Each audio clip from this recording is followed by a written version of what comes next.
Okay, we're live here with Jeff from AeroFS Amium. And can you tell us a little bit about Amium and what you do there, Jeff? Yeah, so I'm the VP of Marketing here at AeroFS Amium.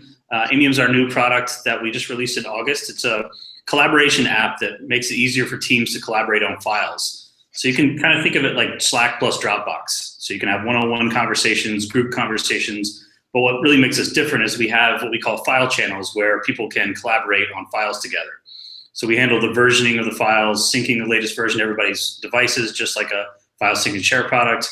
But also we have all the conversation about that file stays in one place in the file channel. And it works with any file type, so you can imagine working on presentations with your team, graphics documents with your graphic designer, CAD files if you're if you're working on those sort of things, and anything else. This makes it much more efficient. Right on. Well, let me set the table a little bit for our audience. You said you're the VP of Marketing. What does that look like at your organization? Is that you're the one-man band, or you got a team? Kind of give us a lay of the land so others can relate to where they are relative to your journey. Sure. Well, I think we're probably fairly standard. Our company is 25 people right now, and mostly engineers. And on my team, I have two folks working for me, a demand gen person who's awesome, and then a real rock star that does events and social media. So that's my direct team. But of course, any marketing team also has lots of external help. So we have a PR firm that I work really closely with, an external graphic designer. We have an internal graphic designer on the product side that also helps us out a bit.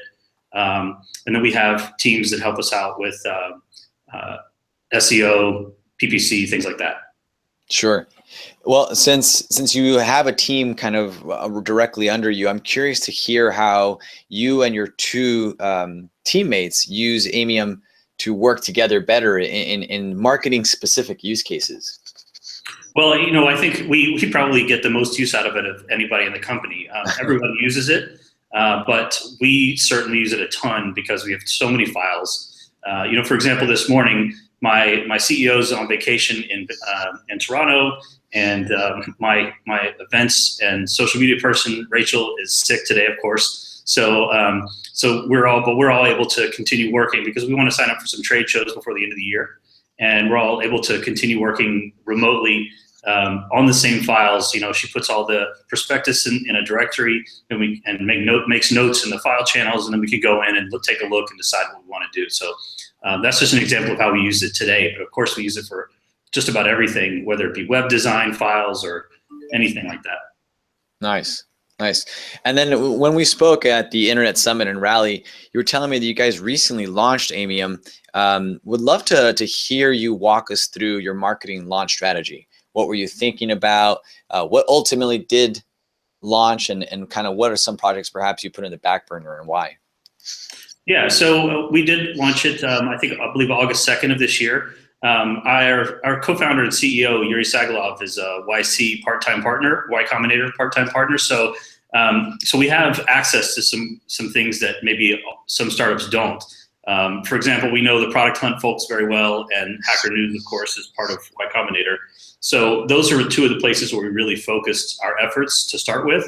And it really made a difference. We had thousands of downloads in the first day and 10,000 in the first week. So that was really helpful for us. We also have another product called AeroFS, which is an on-premises file sync and share product. And you can think of it like Dropbox behind the customer's firewall. So we had an existing base of many tens of thousands of people that we could go back to as well. So we wanted to leverage those guys too. And then finally, we launched the product with an integration with Microsoft Office Online. And we did that through a Microsoft partnership. So we leveraged that quite a bit as well. So those are kind of the three-pronged focuses of the immediate launch. Of course, all that's supported by social media, advertising, SEO, webinars, events, things like that. But for the very beginning, those are the three main things. Yeah. How much did you consider your buyer persona in choosing these three channels as part of your marketing launch plan? Well, that's a really good question, because if you look at the people who are focusing on Product Hunt and Hacker News, a lot of those folks are kind of engineering focused, much more technical, and that's not necessarily the focus of our product, Amium. The Amium really thrives in marketing organizations, design organizations, contract designers, anybody who works on files. So you can even think of somebody like professional services working on RFPs together, but probably not quite as much of an interest for engineering folks, at least just yet. We do have some engineering focused integrations with things like GitHub and things like that, but it's definitely more of a marketing focused tool or team focused tool. So it was really interesting to see how many of the people that were from Product Hunt and Hacker News that picked it up and was like, hey, I think there's things I can use this for, even though they're not on marketing teams. So it was an interesting test, and it turned out it worked. That's fantastic. And it sounds like Hacker News, Product Hunt perhaps was your best performing channel based on kind of how we're talking about it. Would you say that's true? It was at the beginning, yeah. But of course, those are kind of one-time launched tools, and it's not going to give you long tail for anything. So since then, we've focused a lot more on watering holes, where we can find people that would be interested in the product, and things like advertising and SEO. Mm-hmm. Mm-hmm. Now, given the type of product that it is, it sounds like self-service, SaaS. It sounds like the kind of product where if I use it, I want to recommend it to teammates inside of my company or even other companies that I am aware of.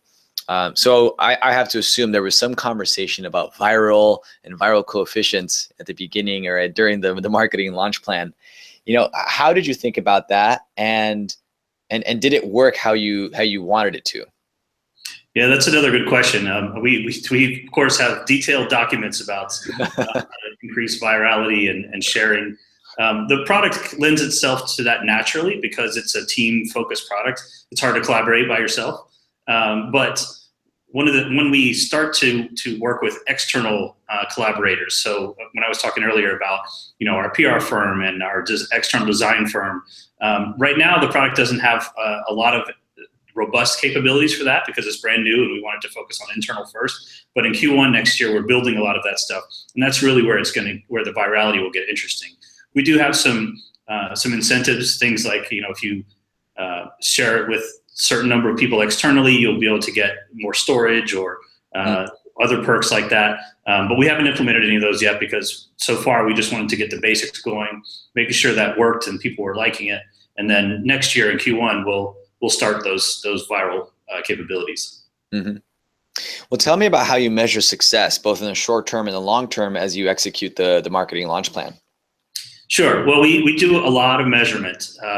One of the things we spent several months working on before we launched the product, and even after, is setting up the analytics that will let us measure every step of the process, from submitting your email to creating a team to inviting more users, and finally to sending messages and sharing files.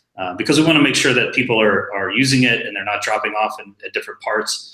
And that was really a lot harder than we expected. We had to implement, I think, about 6 different analytics products before we finally settled on the 4 that would work for us. Wow. So we ended up actually implementing some things and ripping them out, putting new ones in.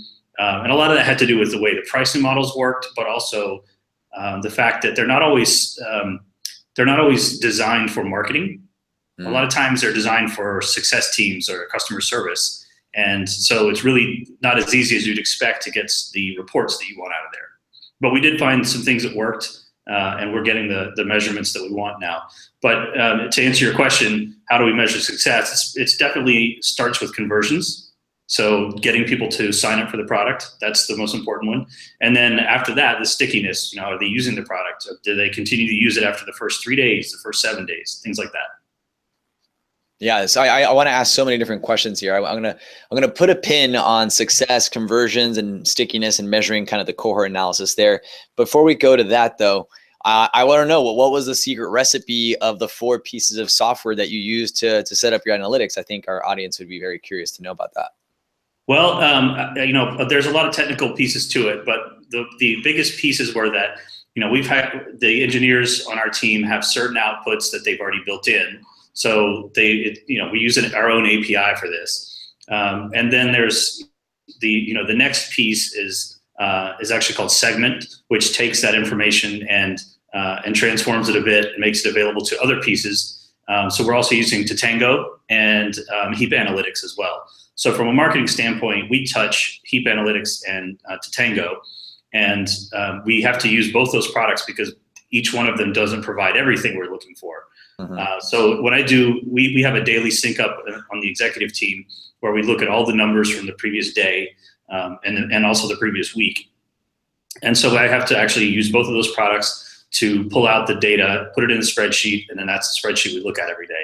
So that tells us the number of total visitors we had the previous day and previous week, the number of signups, the number of people who submitted a domain or a team name, which is the next step in the process. And then there's a couple more steps. And then finally, we look and see over time, are they sticking? Are they, a week later, are they still using the product? So that kind of is the main metrics that we're looking at in the short term. You hit on a nerve for me. Sometimes I find myself looking at my, Google Analytics, breaking it up by conversion events across different marketing channels, my LinkedIn ads, my Facebook ads, my ListenLoop ads, every day. all these different things. I look at them every day, right? And sometimes I look at it and I'm wondering, why the hell am I looking at this? Especially when I do it daily. Like, what am I missing, Jeff? What do you think about when you're looking at them every day? Other than trying to detect maybe, aberrations or abnormalities in the data, like what are you thinking? What are you looking at this for? Well, there's a couple things. So first of all, as my team has goals for traffic and for conversion rates. So conversion to meaning signups, and then also conversion to paid. And we're compensated on those. So those are important to us. But we also look at these and just to make sure that our cost per conversion is reasonable. Because it changes quite a bit. In fact, we were using one site that when our cost per conversion was super low and we were getting tons of conversions, it was great. And then apparently one of our competitors realized that it was a good channel, came in, dumped a ton of money on it, and our conversion costs went through the roof. So if we hadn't been looking at it every day, we would have spent a lot more money than we did. And I can tell you that one day cost us a lot of money. This particular site doesn't have a lot of controls like Google CPC, so you can't tell when it blows through your budget until the next day. So it's about being nimble and not to overuse or misuse the word, but truly in the truest sense of the word, agile in terms of quickly changing your tack here if you need to. Absolutely. In fact, that's what we did. We realized the next day that it blew through our entire budget, and so we reduced our maximum cost so that it wouldn't ever go above a certain rate. And then we ended up focusing most of our money in some different sites, actually. Right. Excellent. Well, let me go back to the earlier pin I put into the idea of measuring success. We were talking about conversion, stickiness. I presume some kind of cohort analysis about how long people are staying a different number of days in the product. How do you balance striving for early indicators of success, conversions, top of funnel, versus bottom funnel, people who actually purchased? Like, how do you measure and compare those two? Which one are you actually focused on and why? Well, of course, the paying people are the most important to us. But we set the product up so that it's free to use for unlimited number of users, unlimited number of time until you hit certain gates. Things like amount of storage used. If you want more file version history, more than 2 weeks, you can pay. Things like that. A number of integrations as well. So we set it up so that we didn't expect to have people really signing up until about 3 months after they've been using the product, because it takes a while to get your files in there, get up to 2 gigabytes, things like that. Now we ended up having paying customers in the first week, which is great. But right now we're mostly focused on just getting users and making sure they stick, because if that all works, then the money will come. They'll sign up or they'll pay, and things will go well from there. I got to tell you, that's probably the healthiest perspective or attitude I've ever heard for a B2B marketer to take. 3-month sales cycle, that's okay. We'll wait. I presume you've done marketing at a prior business-to-business organization. Can you compare what the waiting was like there? I mean, it sounds like you've got a little bit of nirvana here with the type of product you're marketing. Have you had a different experience at marketing other products or services? Quite a bit. I've been doing marketing or product management since 1995, and mostly in the security market. So it's very, very different. The sales cycles in the security market are 9 to 18 months. So for, have a 3-month sales cycle and where you don't even really have to get salespeople involved. It's amazing. It's very, it's both of them are very interesting, but this is definitely the SaaS model where it's mostly self-serve, focused on teams. So you're not calling into the IT team necessarily. You might be just calling into a line of business if we even do calling, which we do, but not as much as just trying to get our name out there so people can get to it themselves. It is pretty interesting, and it is almost like Nirvana. You're right. Changing courses a bit here. I was rereading Andrew Chen's Law of Shitty Click-Through Rates. Are you familiar with the post? I'm not. Essentially, he talks about how every new marketing tactic performs really well at first when you're the only company doing it. And then eventually other people figure out what you're doing. They pile a bunch of money in it. And it, as a result, pushes a lot of new noise into that channel, which reduces the click-through rate or effectiveness of a channel. And it sounds like you were dealing a little bit of that with, this particular channel you were using where a competitor kind of figured out that was an interesting channel and kind of crowded the channel.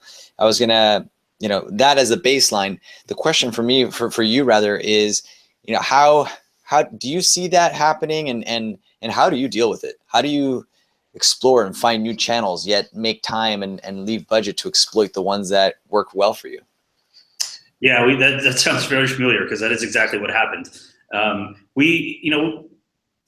recently went to the Traction conference in Vancouver earlier this year, and I heard someone speak that said, find your watering holes and own them, become a household name there. And that's really what we try to do. We try to go and find places where people that are the right targets for our products hang out, whether it be design forums. We found a lot of those that work really well, whether it be MarTech sites, and then just try to either do advertising there or even better if contributed articles, things like that, where people are learning about you without feeling like they're being advertised to. Those are the most successful things for us, and that's what we really try to. Every day we look for new ones. It's a constant job to go try and find places like that. Sure. Let me switch tracks here again, and our audience is interested in account-based marketing, ABM, and so I want to talk a little bit about that. I know you've got a SaaS product. It's free to start. At some point, I assume you will be targeting enterprise type customers for some big whopper deals. Have you all considered an ABM strategy, and why? Yeah, we certainly have. I mean, it's definitely the hottest buzzword of the year as far as I'm concerned. Going to MarTech shows and just reading online, and it makes a lot of sense. And I know a lot of friends of mine and peers that are working on ABM strategies. For us, we're not quite there yet. We just want to make sure, like I said earlier, that the product is super solid and people are liking it before we moved into focusing on the enterprise, like you mentioned. But I do think it would make a lot of sense because it's a team product, right? So ABM makes even more sense for something like that because you're targeting multiple people who will end up probably using the product anyway. So I think probably in Q2 2017 is probably when we're going to start working on that. Mm-hmm. Aside from the timing of kind of getting your house in order, what are some of the challenges you've seen in potentially implementing your ABM campaign? Well, I think targeted content generation is always a struggle, especially for the small teams, and I think that's to me that's the hardest part. It's not a strategy, it's not the technology. It's just building the things that you need to build that are going to be interesting to each person. And I also think, and this is coming from someone who hasn't used ABM before, so maybe that's not as big of an issue as I think, but I think not inundating the targets with too much or almost creepy info, like everybody's getting this, something at the same time. I think that's important because I know that a lot of people, for example, retargeting ads work great. We know that they convert really well, but it also creeps out people sometimes when you've got things following you around. Me personally, I find I get ABM ads all over the web now because I've been clicking on them. So I think it's important to make sure you do it with a gentle hand so that you're not weirding out your customers too. Mm-hmm, mm-hmm. Yeah, I'm sure that was doubly true when you were selling to security. Right? That's where it came from. You're right. Let me tack on something you mentioned. You said targeted content generation is a struggle.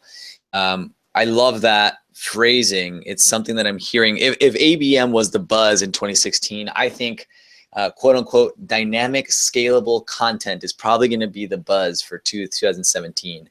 And just so we're on the same page, I understood you to refer to things like microsites built for each company you're targeting, or ad units personalized to each company you're going after, or just all this kind of targeted content that is one-off or feels one-off to the recipient. Is that what you were referring to? Yeah, absolutely. And have you had have you ever implemented any such campaigns in your marketing experience? I have, but it was all manual. I mean, probably the last time I did it was like 2010. So there was no ABM back then, and we knew there were some companies that were coming looking for our products, and so we built some things specifically for them. But it's heavy lifting. I mean, there's a lot of work to there, especially when you have a small team. And how did it perform? I think that's the question on everyone's mind. In your experience, was it worth it? Was the squeeze worth the juice there? Yeah, I mean, now this was a different company where a single sale might be $500,000 or $2 million. Sure. So yes, in that case, you only have to succeed once. For something like our product, where the sales are going to be a lot more sales but lower price, at least to start with, then it would have to be automated. You couldn't do it manually; it just wouldn't be a good use of time. Mm-hmm. And I assume measuring the outcome of whether it was worth it or not, it would probably be some kind of comparison between accounts that have been exposed to the microsites versus those that haven't, and measuring things like deal size, deal velocity, engagement. Is that how you were thinking about it back then, or was it more of a one-off campaign? Let's give this a shot and see what happens. Well, I wouldn't say one-off, but it was a handful. But we still looked at it that same way, which is, can we get the deal to move faster because of this? Mm-hmm. Do we get them to buy when maybe they wouldn't have? Those sort of things. Right. Have you ever received personalized content as the VP of marketing? Not physical. Yeah, physical content for sure, but not online that I'm aware of anyway. Yeah, me either. Maybe I'm just not an important enough marketing person to be targeted this way. I'd love to hear from maybe the CMO of Walmart or someone like that who surely is having microsites built around them, right? And sure. It'd be interesting to hear their thoughts on the value of quote unquote a personalized microsite. It seems like such a small thing, but perhaps it makes a big difference. Yeah, it could. It really depends. I mean, I know that especially during the holidays, you get personalized marketing, whether it be just a season's greetings or some sort of offer. And those are always interesting. Sometimes they're not executed very well, but sometimes they are. So I would expect that they would work well online as well. Yeah. Well, changing courses again here, I'm looking back towards the end of 2016, and I've been asking myself, what's the most interesting thing I've learned? But I want to hear from you. What's the most interesting thing you've learned in marketing in 2016? Well, I think it goes back to some of what we were talking about earlier, is that measuring SaaS conversions and activities still has a long way to go. You've got marketing automation for emailing, but the analytics are totally separate. And like I said, most of the time, the really good ones are not focused on marketing. They're focused on customer success teams. And getting all that stuff plugged in together was as hard as getting marketing automation set up back in 2007. It was a lot of work, and it required a lot of tweaking. So, I guess that's still marketing, right? It's measurement, but that was the thing that surprised me most this year. I think was just that those tools have a long way to go, and there's probably some consolidation that will occur in those markets in the next few years. Yeah, true that. I'm curious here to kind of leave us off. Share with us, if you can, your marketing stack. I'd love to hear how you're tackling the challenge of acquiring leads, marketing to them, and eventually converting them into paid customers. Sure. We have Salesforce.com, of course. I'm not sure you can do marketing without it these days. We're also using Pardot, but we're tearing that out right now because we don't need it based on the way the new product works. That we used it exclusively before with our previous product, but with this product, we're much more focused on analytics and kicking off drip campaigns based on what customers do. So we have on the analytics side, I mentioned we have Segment IO, and then Heap Analytics to Tango, and then that integrates with Salesforce. So we'll end up with all of those minus Pardot. I didn't hear intercom in there. I thought for sure you're going to say an intercom to trigger emails based on events inside of the SaaS app. You know, we looked at intercom, and I can't remember off the top of my head whether it was a pricing issue or what, but there was something about it that that made it not work perfectly for us. But it is a good product, and we know the folks over there; they're good people. Great. All right, Jeff. Well, that's it for me. Is there anything you want to leave us with? No, I think this is probably it for me for 2016. So looking forward to 2017. Wonderful. Thanks a lot for your time, Jeff. And signing off here with Marketing Talk. And stay tuned for the next episode. Okay. Thanks for having me.